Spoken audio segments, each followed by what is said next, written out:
right, guys, welcome back to the Walleye Files. We got our good buddy Dan Harper here. Daniel, how you doing? What's up, gentlemen? How you guys doing this nice chilly evening? Wonderful. Doing great, Dan. Good to see you as always. You as well, boys. All right, so what we're doing here, guys, we're doing a tackle talk.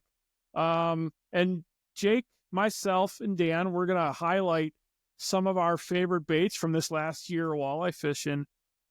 Jake's going to roll with some lake effect lures, and I'm going to do some bait profiles of some of the things I really like. Dan's going to talk about some stuff that's worked really well for him on Erie, Kakawea, other places on the National Walleye Tour.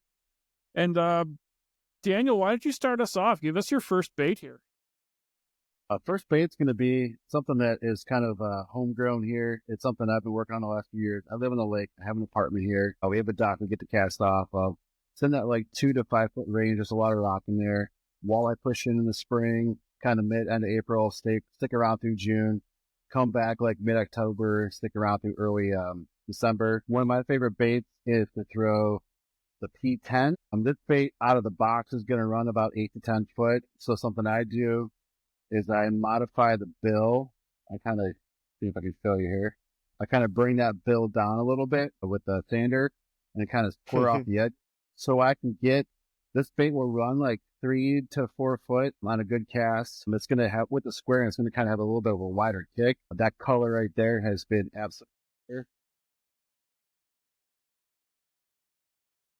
Yeah, that's my first bait right there. Jake was here. You got to see it work. Yeah, it's so funny too, because like when you're casting out there, you're casting big P10s or whatever, and everybody's like, how are you not losing bait after bait after bait? And it's like, oh, I don't know, buddy. I don't know. Yeah, there's a lot like here that don't live here. They try to catch the fish, and I usually don't mark people, but they always see where we catch them on the P10s. Again, that's the juice color. And then they try to throw one, and then they immediately lose it. And I don't feel super bad about it because they don't live here. This modification has worked really good across tons of shoreline areas. So yeah, that'd be my first bait. That one's been really good for me. Now, I know, Dan, you don't troll. I know that for a fact, but would you troll that bait shallow? I would troll this bait shallow, like in the fall time again, that like October, November, we usually pull P10s pretty shallow and like the same kind of water we're casting on. This one will work, 30 to 50 back on a flat line, catches them just the same. We've tried it. It worked just as good. That's awesome. Brandon, what do you got? Let's see what your juice from the bay is this year. All right, so the first thing we're going to put out there, Dan knows what we're looking at. We're looking at a 1/2 ounce hair jig. This one is from I1 Baits. Shout out to my buddy Michael Yarma. He's out there in New York making these baits, beautiful baits. Really like this dark purple color. Really like dark purple, black, a little bit of red flake in there. And I don't know if you guys can see it. Yeah, there it is right there. That stinger hook is absolutely essential. I can't tell you how many fish just kind of come up and nose at the bait. They don't really absolutely inhale it. Dan's seen it. I've watched Dan catch a whole lot of fish in the front of the boat with me being a great net man on this exact bait. But that stinger hook, super, super important. You're using a really nice, heavy, durable jig head. I think these are Gamakatsu. And these are hand-tied stinger hooks. You don't need a hand-tied stinger hook. I really like them. But yeah, a hair jig in the spring, all the way through summer and into fall on Green Bay is kind of a staple bait. Your purples, your darker colors, something that's really mimicking that goby or an alewife is what we're using here. So Brandon, you said that was a 1/2 ounce. Do you typically go a little bit heavier out there? No. Are you trying to get that fast fall, that aggression bite, that aggressive bite? I don't want to lie. So there are definitely applications and times where we go heavier on, deeper water for sure. You kind of got to let the fish tell you what they want. There's days where a 1/4 ounce is better than anything. They just want it to kind of float and hover. And then there's days where that drop, that really fast, drop or shooting sideways like a goby is going to work a lot better. Typically, I'm going to start with a 1/2 ounce and kind of let those fish tell me what they want. And do you ever go bigger? Do you ever go up to 3/4 or something? I've thrown a 3/4 ounce hair jig, 5/8, 3/4 ounce. Dan and I definitely probably should have won a tournament a couple of years ago with some 5/8 ouncers, but we're giving her all away tonight, I guess.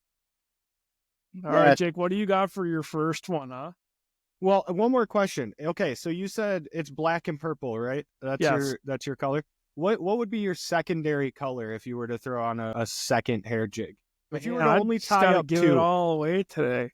Well, you don't have to, but no, I will give her up. That's the whole point of this, is to help people catch more fish. I'm gonna throw a purple with some white, and I really like white on the hair portion of it. But I think sometimes what is discounted is having a little bit of white on that purple head. Dipping this purple head in white just a little bit looks, significantly more like the underbelly of a fish when it's moving through the water. So I think that's definitely something that could get a couple more bites. Dan, you were going to say something. I kind of cut you off before. So you're good. I was going to say, you brought up a great point. I think if you're not throwing a stinger hook on a hair jig, you're doing yourself a disservice. A lot of the basic ones that come out have that rubber on them. Those removable stinger hooks are absolute fire. You need to be throwing one if you're throwing a hair jig. It to me, I'll never throw a hair without throwing a stinger on there, because there's times when it just will catch you a lot more bites. Yeah, for sure. All right, Jakers, what do you got? All right, I got a couple of things here. It's really hard for me to whittle this down, and like I said, this is, since we're giving up some secrets here, I guess I could throw a couple out here for the southern Minnesota area. A lot of guys around here are, they see my boat around, so this is going to be, I'm actually pretty bummed about this, to be honest. So I got the Lake Effect rattle paddle. I don't know if you can see that. There might be a little bit too much shine on it. Why don't you pop one of those out of the package and see what they look like? Yeah, I got the Sassy Sardine here, and it's really funny to me because this color, year round, this color is always tied up for me. See if I can get it to focus on it there. There you go. That silver and blue. Can you show the world why it's called a rattle paddle right next to your mic there? Let's see it. Can you guys hear that? Yeah. Yeah, they're pretty great. Too bad you guys can't smell it. It smells pretty good. But no, this bait here has caught me more big fish on my local lakes here, and got more fish in my boat for clients than I think any other bait has. And not only that, doing something a little bit different with it too. I'm not throwing swim jigs. I'm actually throwing it paired with, is it going to focus? I'll just pull it out here. A Ned head. It sounds weird, doesn't it? A little bit. Dan, would you ever do that?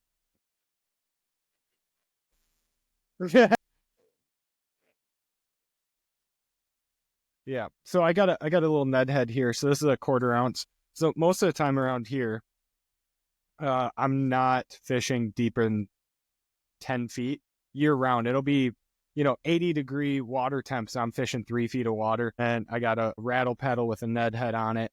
And then the Ned head is really nice too, because it gives it a really good action. But also when you're coming over that break line and you pause it, just drops real natural and stands straight up. And the plastisol that's used in these, that tail just sits there and just dances the whole time. So that's my number one bait. I can't get away from that around here. And anybody can do it too. You can do it from shore. You can do it in a boat, anywhere on the lake. Rattle paddle for sure. Awesome. Daniel, you got a second bait ready? Yeah, second bait is going to be the Acme Hyper Rattle. Oh, he's giving it up. Oh, that's a good bait. So this bait has been really awesome for me the last few years, especially getting more into forward facing and understanding how to present baits very precisely to a fish, whether it's suspended. So like I've caught fish on this bait out in 80 foot of water, 70 feet down to 6 foot of water on the bottom. The nice thing about this bait is wherever you throw it and it goes really fast and to the point. So if you're targeting a fish that's moving or chasing bait, or a fish that's on structure and grooving, and you want to hit them in the head, give them a 2-pump, and make them make a decision, the Acme Hyper Rattle is an absolute must. My favorite bait. I've caught fish on this thing from like April through, I think we caught some in December on it here on Lake Erie. So there's not really a time I can find where they won't at least give you some love on this bait. Might not always be the super juice, but most of the year it is. This is one of my really favorite colors, especially when you're offshore, and these fish are on schools of bait. It makes them react. And you know really quickly whether he's a player or not, which is in our game is super important to be able to make a decision, make the fish and make a decision. If he's going to bite, he's going to bite. If he's not, move on and go from there. But yeah, Acme Hyper Rattle. Dan, you just gave up my juice too, dude. Sorry. All right, Brandon, what you got? All right. So I was introduced to this bait because of Dan Harper and because of our buddy John Kupchak. I think you guys know where we're going with this. We're going with the Walleye Nations Creations Death Jig. This one is a half ounce or a 3/4 maybe. I was throwing the 3/8 ounce a lot this year. And, you know, Dan, you and I had a lot of conversations back in, late August, early September. And I don't think there was a time where I stopped throwing this bait. There was never a time where I didn't have a rod with this bait just locked in my hand. You know, it's a pretty well-known bait at this point in time. You know, you've got your jig head with your prop on it. You've got a treble. You've got a kind of a slow death style hook here. I'm typically throwing it on a 15 or 20 pound fluorocarbon leader. I've got braid tied to that fluoro leader. Usually 12-pound braid is what I like to throw. Not a crazy complex setup by any means, but it's just a bait that catches a lot of fish. It garners a lot of interest for fish in the water, all over the water column, and it keeps you adaptable. You get to keep moving, and if one's not interested, you just put it in front of another one's nose until they turn on and react to it. So here's a question. It's always been a big question, I think, in the fishing world here. When do you turn to crawlers? Is it more of a time of the year? Or is it water temp? What's your thoughts on that? Personally, here on Green Bay, I feel like it's a large water temp thing. Now there's other places that guys throw crawlers all the time, and I think a lot of that has to do with scent. I think those fish are really hunting the scent of that bait. But at the end of the day, 60 degrees here is kind of my rule of thumb. We hit that 60-degree mark, and that's really when the crawler bite really starts to heat up. I start pulling spinners shallow, post-spawn fish. Throughout the summer, they start eating. And then really that 70-degree marks when things go really crazy. That, you know, Dan's came here and seen me pull spinners. Degrees is kind of the threshold for me when I really start pulling crawlers. You know, and I was throwing this bait 75, 80 degrees last year in some spots, and those fish just absolutely come up and inhale it. Dan, I know you're really good at tossing that. Is there any, and you're one of the best at like tackle modifications, I would say. One of my probably one of my only friends that is that good at that kind of stuff. Is there any tackle mods that you would use on that bait? There's a lot of modifications guys can do. You can change out that rear setup. You can add some wire leader, the hooks, like Isaac does. I think for me, the thing that I found, especially talking to Brandon throughout this end of the summer, was finding the right rod to get that fish to really load up on that presentation. We found that was actually, for us, a little bit more important than, per se, kind of upgrading the hooks. That stuff can definitely help you. But I think getting a little bit softer, longer action rod and getting that fish, cranking into that fish and letting him load up, eat up that crawler and load up onto that bait, kind of drop shot setting them, was probably the biggest modification tip for that presentation for us, at least. One more thing with that too, like everybody talks about the rod action and stuff like that, but with, if we step back to the hyper rattle, typically you're going to be wanting to throw a larger reel on that so you can really pick up line as you're cracking that. Are you really worried about that with the depth jig at all? Are you going to upsize, downsize? Is that something that you're really... That's a good question. I think for me, what's really important is control, especially with that bait. Your job with this bait is to control everything. You want to control its rate of fall, its rate of rise, and its rate of speed coming back to the boat. So, I think what's really important is I throw it on a 2500 series reel, and really being comfortable with your equipment Now, Dan was talking about rod selection. I actually just purchased some 7.6 rods just for this. Some 7.6 medium light rods that'll really load up really nice and still has that backbone. Extra fast, of course. But, again, rod selection, super important. Yeah, that's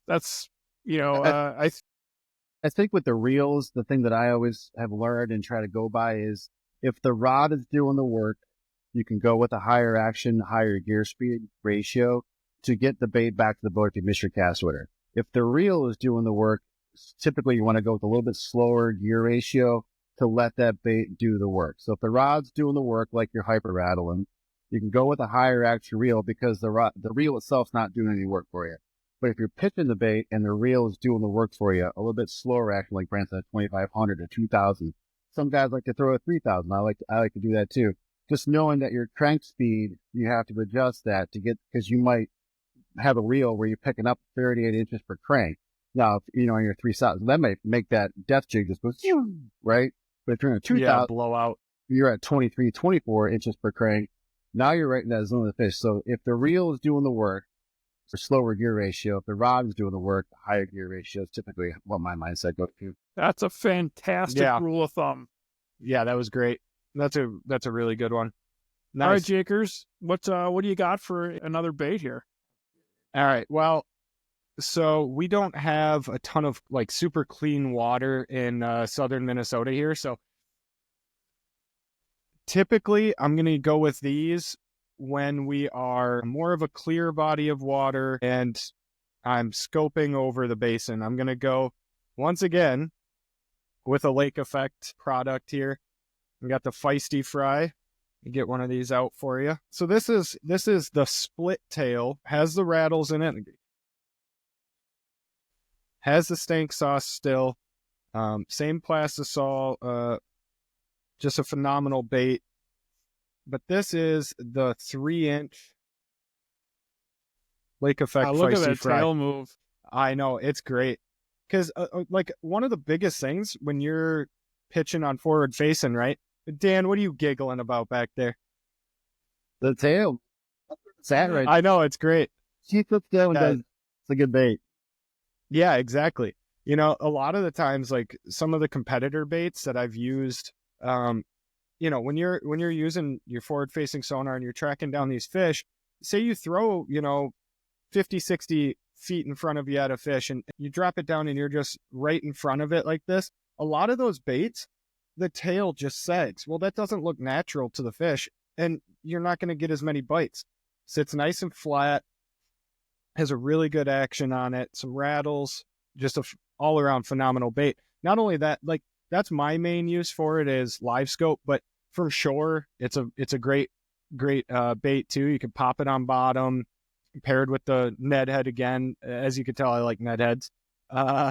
But just a great bait. You can use it all around. And really what I like about that one, and I'll just throw it on a straight Northland, nothing special, jig head. And I throw a bait like that in the spring here a lot, and I won't pop it off the bottom. I will drag it. Yeah. Here in the Fox River, we got some Fox River's kind of gross. We got some clam bed looking stuff, and I like to just drag it across the bottom. Gravel bars, especially, those fish kind of slide on and off when they want to feed, and that's a bait that you can work really slow, but you can also move it as fast as you want. Yeah. Just a really easy bait too. Both of these baits from Lake Effect, you don't need to be a professional angler to use them. That's why I love it when guys jump in the boat. I got clients in the boat or whatever, and I hand them something like that. You can go as in depth with it as you want, or you could just toss it out, slow roll it back, like you said, drag the split tail off bottom. There's just so many applications that you can do with it. Absolutely. Dan, what's your third and final bait here? And don't give away all of our juice now. So the Berkeley Finisher, this one's had a little bit of love. So the Berkeley Finisher came out a couple years ago. The thing I like about this bait a lot is you can fish this a lot of ways. You can do open water to feathered fish, trying different techniques way up high in the column, fish near the bottom. You can let it fall. You can do a lot of stuff. the thing that I found where this bait for me excelled, especially this fall, like mid-November, and I fished it through early December here, and fish that were in that 14 to 18-foot rock chasing shad. This is a number 9, and it did a lot of work for me. But going down to that number 7 size in the purple slime color, if you don't have this color, I don't really know why you don't have this color. You should have this color. You should have like 10 of those. That color works everywhere. That's what I was just going to say. It seems like a bait that would just, or a color that would work everywhere. It looks like a shad. It looks like a schmeld. It looks like an alewife. Gosh. Shiner. Got a little goby in it. So going to that number 7 size, it's on my rod on my boat. I actually don't have it. This is the number 9. But going to that number 7 size, so I was on a bite here, like after you guys left, end of November, where we were catching pretty good shallow on shiver minnows, and the bite kind of died. So I switched to this color in a number 7 and was popping it. Just the schools were off the bottom, like 6, 8 foot off the bottom. Drop pitch out those fish, and the action's great. The hook's awesome. It just does a lot of the right things. So it's one bait that you can go from, like I said, 8 to 10 foot out to 60 foot. And now I have to take it off the rod. So that one definitely has to make the list. And we've been talking about this with dang near every bait now. What rod are you using with that? Because it is a glide bait, right? It's just not it doesn't crack as hard as, say, a hyper rattle or a jig and wrap or anything like that. So what are you throwing with? So I just been throwing this on a 7-foot medium power, extra fast action. I like a little bit more backbone to kind of just get this bait set home. And those glide baits like the hyper rattle or the hyper rattle, I like on a medium light almost anymore, a little bit longer medium light, because I can really get that bait. I don't know, it seems more comfortable, and it seems like it hooks up, the hooks up better. I don't pull the hooks. I agree. I can get a little bit better hookup on a medium light. But something like this, where I have a general idea, like it's not gonna fall 6 foot out of the way. It's gonna come up and it's gonna kind of glide and come down. And then if they eat it and they pin it, they're gonna be pretty much on it. So I want to kind of drive those hooks home. So I like this on that like 7 foot, 7.2 medium action or medium extra fast action. Dude, I think all the baits that we've talked about are just always tied up in my boat. Every single one of them I have tied up at all times. I have a rod in my house that this bait never comes off of. It doesn't go on tour. It just stays here at home, always, never. It changes its high new leader on. It never comes off. That might, see, we don't have bites like that around. Well, maybe we do, and I just haven't found them. But, well, actually, yeah, we do on the river around here. But that's the one thing that I have yet to experiment with, is shaving the bills down and heading down to the river. I just haven't done that around here. Might work. Yeah, I think it will. All right, so my last one here. And I know you boys like to cast. I know it's your favorite thing. But the troller and me would be remiss if I didn't show this one off. And it's very simple. It's very simple. It's the number 7 flicker shad. Man, I have caught more 27 plus inch fish on this bait in the springtime, late April, early May, than any other bait I own. This is kind of that dirty craw color. I don't know if you can see, we're getting some glare here, but big detail is that I always upgrade the hooks, and especially that back hook. We're using a number 6. I like to upgrade to a number 6 Fusion 19 extra wide gap hook. I think it's imperative to get to hook up with more bites. I'm running this bait in anywhere from 2 to probably 10 feet of water. Dan, he's fished with me while we've done this. We've done this in 3 to 6 feet of water in, shallow sand. I really like that sand to rock transition, sand to gravel transition. And I think it's really important to roll a bait like this through there at a relatively slow pace. You're going a mile an hour, maybe just a little over a mile an hour. And I really like to grind this bait deep into the sand. Personally, I have a theory. I think there's crayfish coming out of that mud, out of that sand early in the year. These fish kind of want a lazy meal. They're just laying in that sand and they're eating crayfish. There's shad spawning shallow, same thing. They're eating a shad style bait shallow. Mr. Harper saw me catch one of the biggest fish I've ever caught in my life in about 10 feet of water on this bait on Lake Erie this spring during a shad spawn. Right down the road. Right down the road from the house. It was incredible. And when I put it out there, he made fun of me. He made fun of me a little bit. And the next fish was 7, and the next fish was 8, and the next fish was 12. So, yeah, man, the number 7 flicker shad is and always will be one of my favorite baits in the springtime. I honestly don't know if there's a bait that's won more money than a number 7 flicker shad. And I don't think you're wrong. I think other than maybe a jig and a crawler or a jig and a minnow, I think it's probably one of the most widely used baits across the country. It's not a secret, right? You know, the baits we're showing off today are pretty known, other than maybe some lake effect stuff, right? But we're working on getting their name out there. But I think more than anything, if anybody takes one thing away from this, it's being effective with what you're using and setting it up right. So I'm using an 8'6" telescopic rod. I use 12-pound Berkeley big game. It's the same diameter as XT that all the precision trolling apps show. And I'm really, really precise on calibrating my reels. I think that's super important. And I'm really, really, really precise on my passes in shallow water on structure. I think you need to hit structure in the correct fashion due to the current and the wind. And I think that's a huge deal.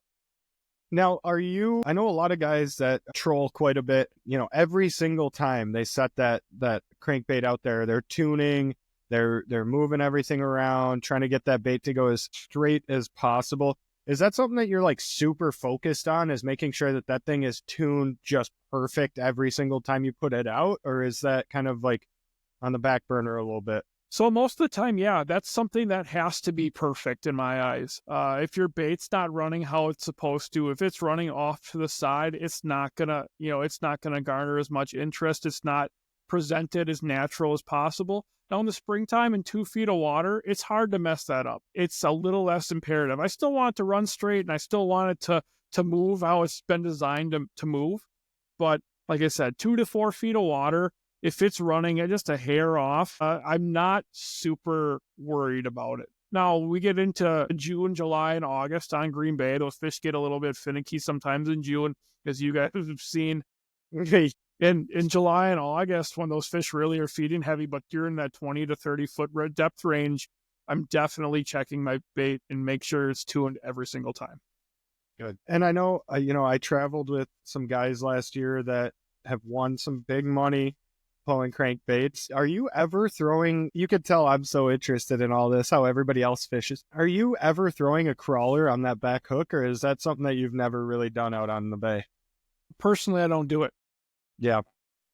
That's, I know guys who do tip stuff with crawlers on Winnebago. Lake Erie is a place that I've tipped with crawlers, other places, and that scent can help, right? And I'll put a little bit of scent, a little bit of Procure or something else on the bait, but not usually on Green Bay. It's not something I do a lot of. Yeah. I'm not telling you it can't help, because I think they're going to track that bait better with a little bit of scent. But if that bait's not running straight, already, a crawler is not going to help it run any straighter. Yeah, I agree. All right, one more question, boys, and then we should probably wrap this up. Out of all the baits that we've presented here, what bait are you going to throw on right away in the spring? Dan? Cool. And you can get body of water specific too. Like, you're out on Erie. What are you going to throw right away out of the baits that we've showcased? That we talked about today? Probably honestly the finisher. I think I could throw this on number 7 and get it to work just how I snap hair jigs here in the spring. Because we snap hair jigs here, not like a lot of other guys fishing in other places of water. We crack them on mono. At least I do. That's the way I grew up doing it. So it's a lot of slack lining and cracking. I think you could throw this on number 7 and get the same idea. I think the Hyper Rattle will be too much for that. But I think this on number 7 and colors would probably catch you a lot of fish. And you could definitely be more subtle with that bait, right? I mean, you could twitch that bait, just barely twitch it, and I think you'd have the same effect as pinging a minnow right out in front of you. Yeah, that's what's so good about that bait. Yeah, and I think if you say spring, so I just immediately go to Western Basin rock pile fishing, right? Just go out there, all the males are there, just go crack here, catch you 100 fish, have a day, right? Just go out there, put number 7. I think you could do the same thing there. Brandon, what do you got? I mean, this is going to be locked into my hand come as soon as the water opens up. But that rattle paddle has got me pretty intrigued. I've got a whole bunch of them, and I really do think a post spawn bite with that bait and in the shallow sand rock transitions, that 8 to 10, 12 foot of water when those fish are kind of starting to transition out and looking for bait. That's going to be a bait that's really going to be, intriguing to me come early May, mid-May. But yeah, it's hard for me to not lock a hair jig in my hand from the end of February, early March, all the way until June, really.